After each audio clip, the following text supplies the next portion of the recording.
السلام علیکم ورحمت الله. دوستانو ستاسو ورور احسان الله سراج د یوې نوې ویډیو سره راغلی یم. دوستانو دغه ویډیو کې تاسو ته زه یو اپلیکیشن درښیم چې د شمیرو خلاصولو کې ستاسو سره مرسته کوي. نو دا ډېر یو زبردست اپلیکیشن دی. ما خپله تجربه کړې دی دوستانو. تاسو یې هم درسره وګورئ، انشاءالله سل په سل کې کار کوي. او دوستانو که چیرې تاسو خپل شمیرې خپله نه سوی خلاصولی نو بیا له ما سره رابطه وکړئ، زه خپل شمیره دلته درته پرېږدمه. نو دغه زما د یوټیوب چینل دی دوستانو، زما د یوټیوب چینل هم در سره سبسکرایب کړئ. په دغه توره لیکه باندې یا په فارسي باندې دنبال نوشته او یا هم په انګلیش باندې سبسکرایب، نو دا به در سره سبسکرایب کړئ او په حال باندې کلیک در سره وکړئ تر څو پر زموږ نوي ویډیوګانو ته تاسو پرې در ورسېږو. نو راځو ملګرو ویډیو شروع کوو.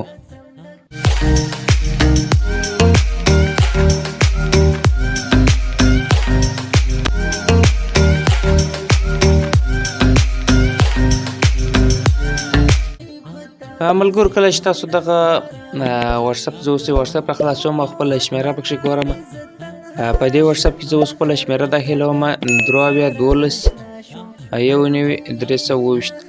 ملګرو تاسو ته به معلومه سي چې دغه شمیره چې ده بنده ده. نو دلته یې راوړ رجسټر نمبر، نو رجسټریشن نوی نمبر او دلته تاسو خپل نوی نمبر داخل کړئ ځکه دا وخت تېر شوی دی، ډېر وخت باندې تېر شوی، یعنې تقریبا 2-3 هفتې کې دغه بند شوی. نو دغه اپلیکیشن چې ما جوړ کړی ملګرو دغه تاسو ته زه په ټلیګرام کې پرېږدم، لینک به د ډسکرپشن کې وي.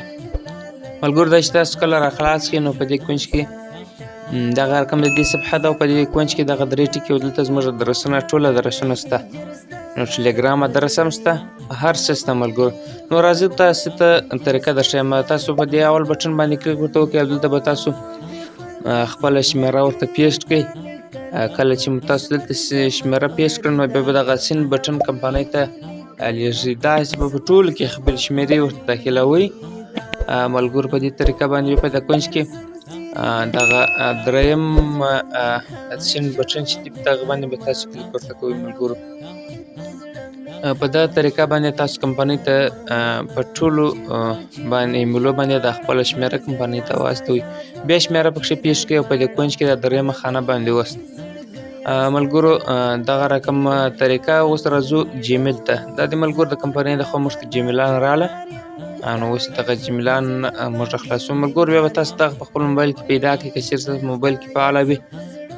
نو د دې دپاره کېدو طریقه هم ما په ویډیوګانو کې ښول، زما په یوټیوب کې شته.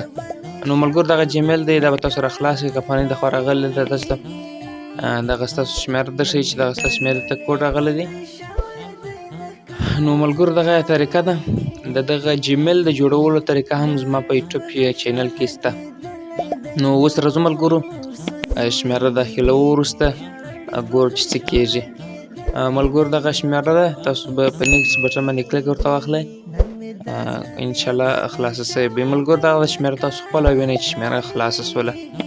د کوم اپلیکیشنونه چې ما جوړ کړي دي ملګرو حتما کار کوي 100%. خو که چیرې ریپورټونه یې زاړه وي نو بیا زه نوي اپلیکیشنونه جوړوم. زما په ټلیګرام او یوټیوب کې تاسو ترلاسه کولی شئ، په یوټیوب کې ویډیوګانې او اپلیکیشن یې په ټلیګرام کې ترلاسه کولی شئ. ملګرو دغه زما نوی اپلیکیشن او بل هم جوړوم انشاءالله د خدای په امان.